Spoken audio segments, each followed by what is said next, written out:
And now, for the week of October 24th, Photoshop TV is on the air. Welcome to Photoshop TV from the National Association of Photoshop Professionals. And here's your hosts, the Photoshop guys, Scott Kelby, Dave Cross, and Matt Kloskowski.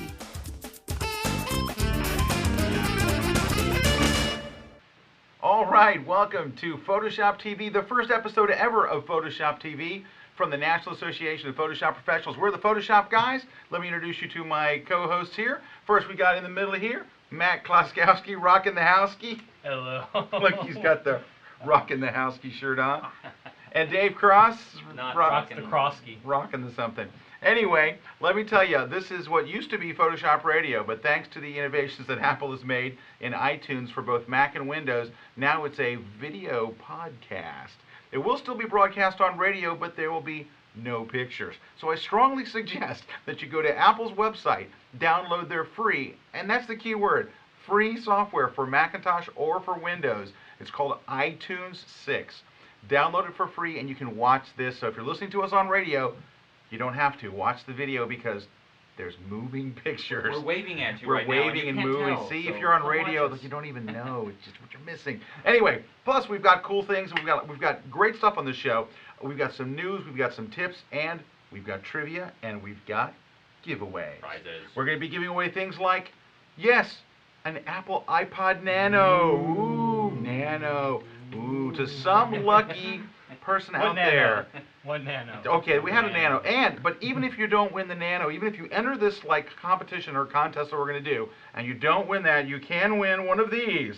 A neatly folded shirt. You can win. It's a shirt. There it is. One of the Photoshop TV t-shirts. So we're going to have 10 lucky people, and we only have 11 listeners. So all of you are going to win. Every single person will win one of these. No, seriously, it's going to be a lot of fun, and we've got a great show planned for you. And we like to start off our shows. We like to start off our shows with a tip, and I've got a really cool Photoshop tip for you. This one's going to be more for photographers from the rest of you guys, but I think it's kind of fun. So let's go ahead and take a look.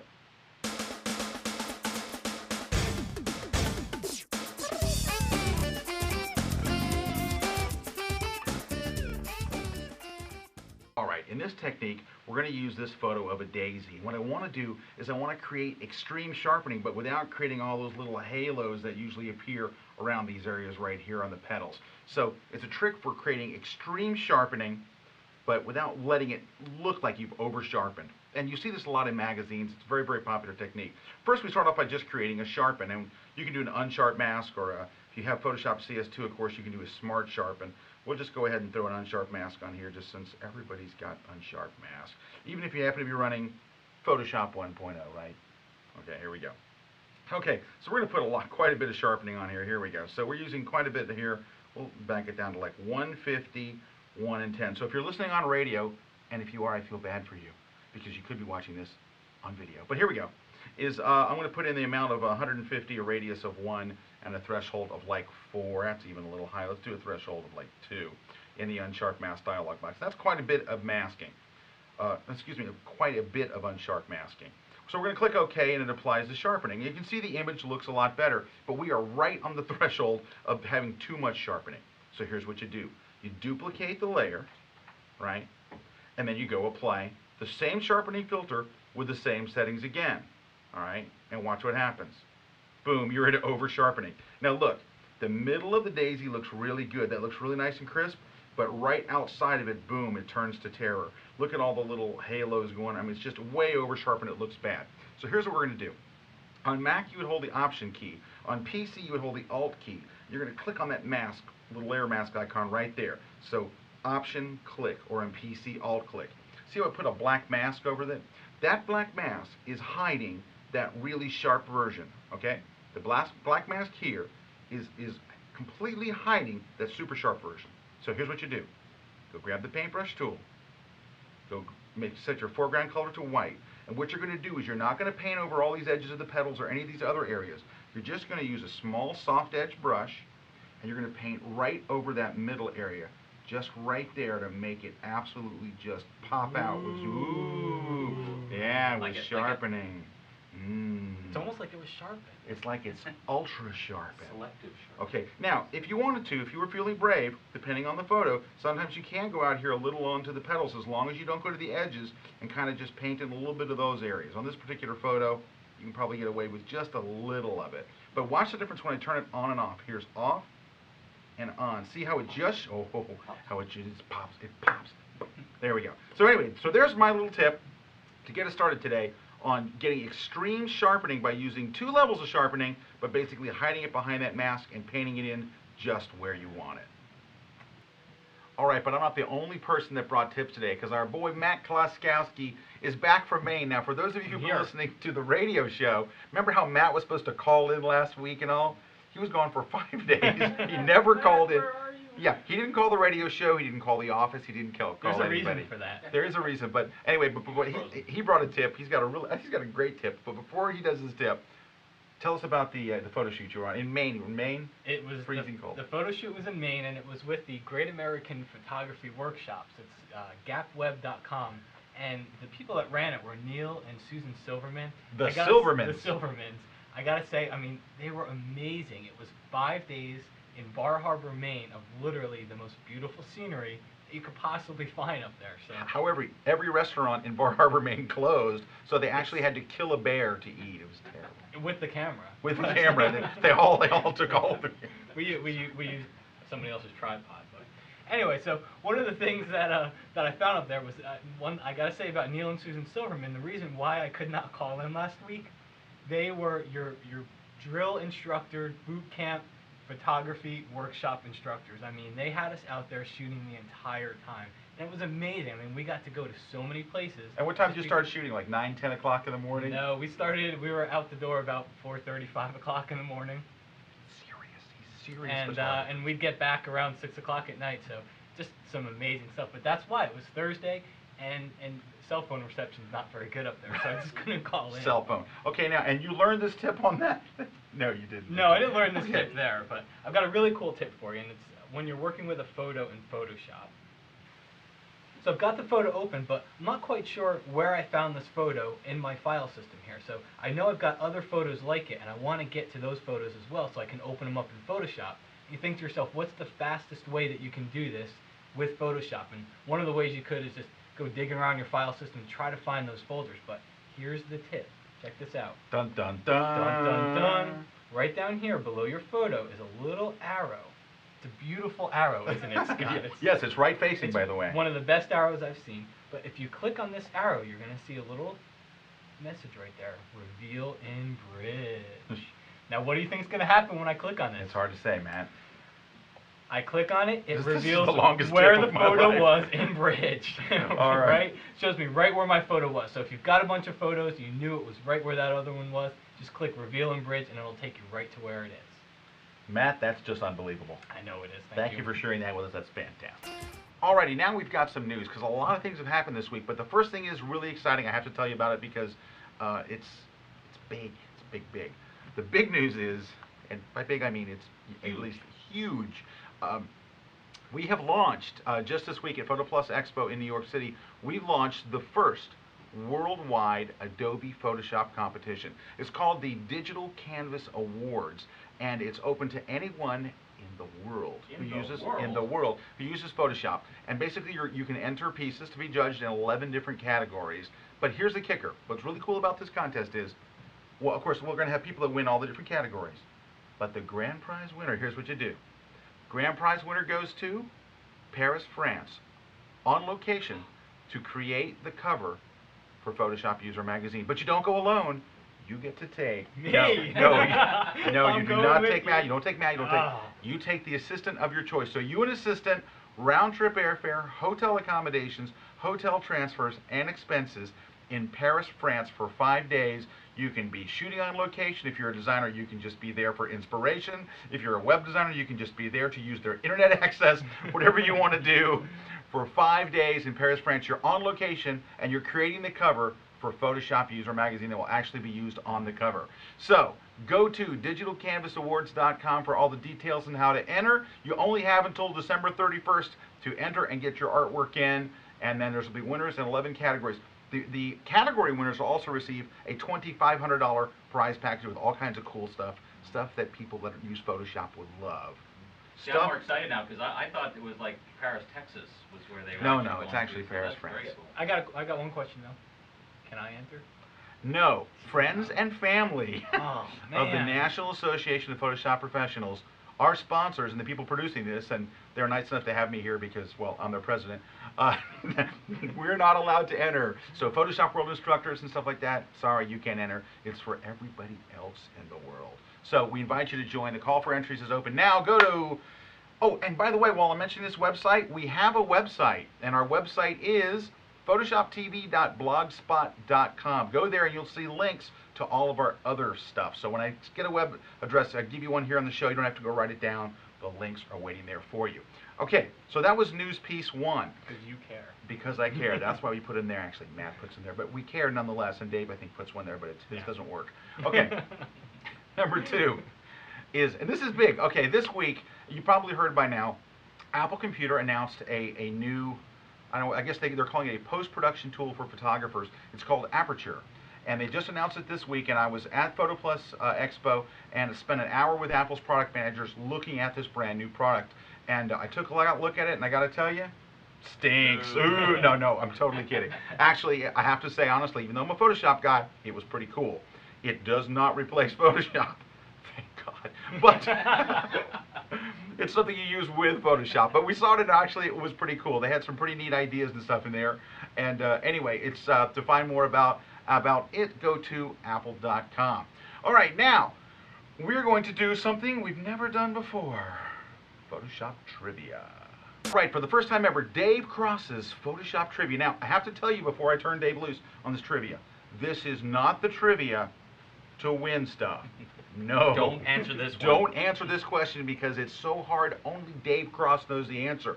The trivia question we're going to give you later to win stuff is very easy. Okay, well, I don't know if it's very easy, but it's easier than this. Okay, so here we go. Dave Cross's trivia. This is actually, trivia that leads into a tip, basically, is the whole concept. It's because I a can trivia ask tip. the question, you have a little chance to think about it, and then we'll show you the answer. And the question is, name 3 different ways to duplicate multiple layers within the same document at once. So you can't be just going duplicate. You just got to take all of them, duplicate them all at the same time. Okay, say that one more time. How do you do 3 or more ways 3 more ways to duplicate multiple layers at the same time within the same document? Gosh, I'm always wanting to do I that know, in Photoshop. I do that it's 10, funny 12 how I must be doing it the slow way, Once though. you know this, you'll use it once a year. Once a year at least. I would Okay, say. stick around. We'll be right back with more Photoshop TV. Are you a creative professional? If you are, you can't afford to miss a single issue of Layers magazine, the how-to magazine for everything Adobe. Layers gives you amazing tutorials, tips, and tricks that help you master Photoshop, InDesign, Flash, and the entire Creative Suite. We also give you enough creative inspiration to turn your next project into a masterpiece. Available on newsstands nationwide, and visit us online at layersmagazine.com. Save over 50% off the cover price when you subscribe online. All right, so here's the deal. You want to take multiple layers in the same document. Now, I'm in CS2. If it was in CS, you could link them, but this is kind of a CS2-y kind of thing. So I've got one layer already selected. I'm going to Control or Command click on the other 2 to select them. Once they're selected, now I can duplicate them all at the same time if I use one of these methods. You cannot use the keyboard shortcut if you were thinking that was one of the answers, because it's not. So you could either use the Layers Palette pop-up menu and choose Duplicate Layers, and when you do, it will, this is the funny part, it wants you to name them, but you can't, so you click OK, and you get copies of all of them. Method number 1. Method number 1. Method number 2 would be very much the same thing. Just select those again, but this time going to the Layer menu and choosing Duplicate Layer. So I won't bother showing you that because it's the same thing, but sort of the one that might not be, it makes perfect sense when you see it, is actually to simply take those selected layers and drag them on the new layer icon, and that will duplicate them as well. So It's not just for trivia. all those occasions where you might want to duplicate multiple layers. It's not just trivia. It's trivia. Totally useful. It's useless. tibia. Trivia you'll never actually use, but there you go. It's just a little something to throw into your bag when you're at the cocktail party and people saying, oh, you know, if you think you know Photoshop, this is the one you want to I hold often in find reserve. myself saying that at cocktail parties. Constantly, it's all I ever say. So there you have it. Dave Cross's first Photoshop trivia question. All right. Oh, one more thing I would like to say. I'd like to thank all those people, about 400 or more, that came out to Livonia, Michigan on Thursday. That was the 20th of October. We had a great time with our brand new Photoshop CS2 Power Tour. And it was awesome to have all those people cheering and clapping and learning about Photoshop. It's great. Excellent. Where do you go next? Next time in Chicago on November 4th. So I hope some of you will join me there as well. Join in the fun. And if you can't join Dave, then you don't deserve to learn Photoshop. No, if you can join Dave, you can also join Burt Monroy. Burt Monroy, an incredible artist and a legendary Photoshop guy, Photoshop Hall of Famer, is actually doing his seminar, the Photoshop Creativity Tour, in Sacramento on October 25th. October 25th, he's in Sacramento doing it all day long. The next day, Los Angeles. He's in Los Angeles on October 26th. So catch Burt in Sacramento on the 25th. Los Angeles on the 26th, and if you are in, what's that other place where Ben Wilmore is going to be? Someplace else. Ben Wilmore is going to be doing his seminar. His tour. Matt knows where it's at. Baltimore. He's going to be in Baltimore. A voice. I think. It is. It's Baltimore. If you're in the Baltimore area, go to see Ben Wilmore's Photoshop for Photographers. For more information on all this, go to photoshopseminars.com. And if you can't remember, photoshopseminars.com. Go to our website, photoshoptv.blogspot.com, where we've got all the links listed. And we'll also have those links listed on Photoshop Radio. Now, don't forget, if you're listening on radio, you're missing beautiful shots of Dave Cross. So go to iTunes. Go to Apple's website, download iTunes, and you can watch these videos live. It's actually TV. It's Photoshop TV. It's real. Okay, so those are a couple of things. Now, it's time for the official contest trivia question to win the Apple. Ooh, it's right in here. So look, this is high quality stuff. So whoa! Okay, we'll send you a better one than that, and the T-shirt. So even if you don't win the grand prize, you win the fabulous T-shirt featuring our logo and all that kind of stuff. Okay, so here's the question. But first, before I give you the question, here's what you do. I'm going to give you the question. You need to email us, and our email address is photoshoptv@photoshopuser.com. So it's photoshoptv@photoshopuser.com. And if you can't remember that, go to photoshoptv@blogspot.com. Or, no, I'm just kidding.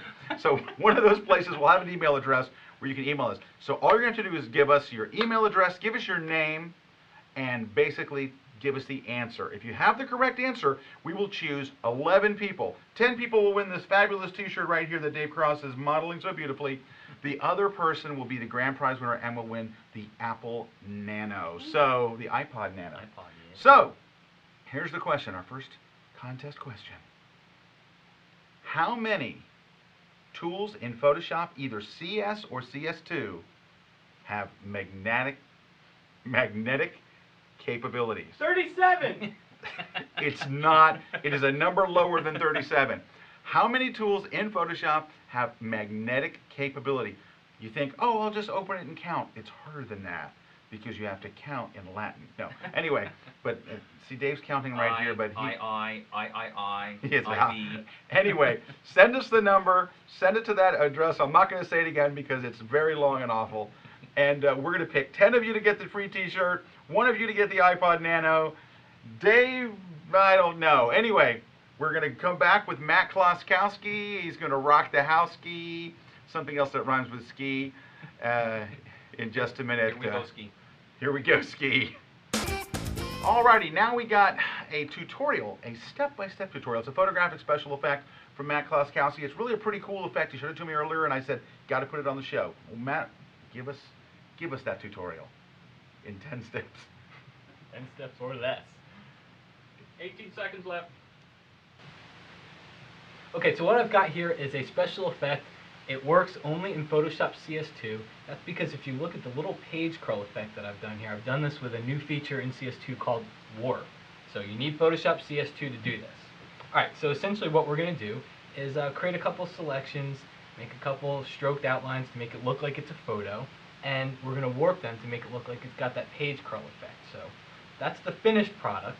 Let's go ahead and start off with the tutorial here. Alright, so I've got my photo. What I'm going to do is grab the rectangular marquee tool first. I'm just going to make a rectangular selection, just a selection just about the size that you know that you can fit 3 of them going across the photo here. So we make one just to get a little bit of the woman's face in there. And what I'm going to do here is I'm going to punch out this selection to a new layer. So to do that, I'm going to press Control on the PC, Command on the Mac, and the letter J. And you can see here over my layers palette, it created a new layer. Now the next thing that I want to do is I'm just going to decrease the opacity of this bottom layer just a little bit so I can see the photo I have here, so it enables me to just line them up a little bit better. And then I'm going to Control or Command click on this layer to bring up that selection again.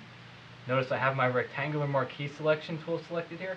Just put your cursor inside of there and then just move that selection over. If you hold down the Shift key, it constrains it, so I only move it to the left or to the right. Wow, and that's the tip. That's the tip. Sorry. All right. Maybe I can finish one of these days. All right, so now you've got your selection over here, and what we're going to do is make sure you have that background, that bottom layer selected. Press Control J again, and that punches out that area onto the next layer, and then just do the same thing for the next layer. You've got the selection, just put your cursor inside and move it over to the right a little bit, and position it the right way this time. Move it over to the right, let go, and then make sure you click on that background layer, press Control or Command J, and now you've got 3 layers, each with a different area of the photo in it. So at this point I can go and increase the opacity here. Next thing that we're going to want to do is put a stroke around each one of those. So I'm going to click the top layer, go to Edit, Stroke. In here I'm going to change the color to white, and this is a pretty high resolution photo, so I'm going to leave the width set to 20 pixels. And here's the thing, what you want to make sure you check off here is location inside. So make sure you have inside chosen and press OK. And that puts a white stroke around that part of the photo. And then just do the same thing for all 3 layers below it. Edit stroke. And then the last layer, edit stroke once again. Okay, so now essentially I've got 3 different layers that almost look like they have little mini photo edges around them. And you might want to make sure that they're all at 100% opacity as well. Yeah, I wasn't going to say anything because I knew eventually you would. Yeah, that's part of the effect, actually. Oh, now, nice. you want to make sure they're all at 100% opacity as well. Now what we're going to do here is we're going to go into warp mode. So to do that, you press Control on the PC or Command on the Mac and the letter T. That brings you into free transform. Instead of going under the edit menu, which is where warp mode really is, I just go into free transform and then I click on the little warp icon up here. That takes me into warp mode, and then here's the fun part. Just drag some of these edges in. Start dragging the grid around just to kind of give it that little warpy kind of an effect. And what you want to make sure that you do is when you start getting near the woman, you don't want to cover up her face. So on this left image here, just warp over on the left side of that. Press Enter, and that confirms that effect, and then do the same thing on the layer below it. And click on the little warp icon up top. And this one, since her face is part of this, I'm not going to do too much here. I'm just going to warp this one just a little bit. And over on the hair, I can actually go a little bit further. Just bring some of these edges up, just to kind of give it a little page curl effect. And then on the last one, do the same thing. Control or Command T brings you into warp mode. Click on the small icon. And this one you can kind of go a little bit crazy with if you want to. And wacky. Wow, I can't believe this isn't scripted. And then you press Enter. So now I've got all 3 of my photo warp curling effects on that. The last thing it needs is just a little bit of a drop shadow. So just double click on those layers, add a drop shadow, increase that size a little bit more, and then maybe just drop the opacity down to around 50%. Click OK, and here's the little inside tip for you here. To duplicate that layer effect, just hold down your Alt key, or it's the Option key on a Mac, and just drag it to the layer below it. And do the same thing for the layer right below that. Now you've got all 3 drop shadows. If you want to take it that last little step here, we're going to add a hue saturation adjustment layer. And there's 2 things you can do here. There's a lot of things you can do here, but the 2 that you might want to do, you can take the saturation all the way down and kind of give it a black and white effect in the back, and the front remains colored. Or you can move the lightness slider to the right and really kind of give it that screened effect in the background. And you can bring the color back if you want to as well. So click on OK, and there you go. So now you've got kind of a nice little magazine cover type of a photo here. Yay, man! Woo! Thank you, thank you, thank you, thank you.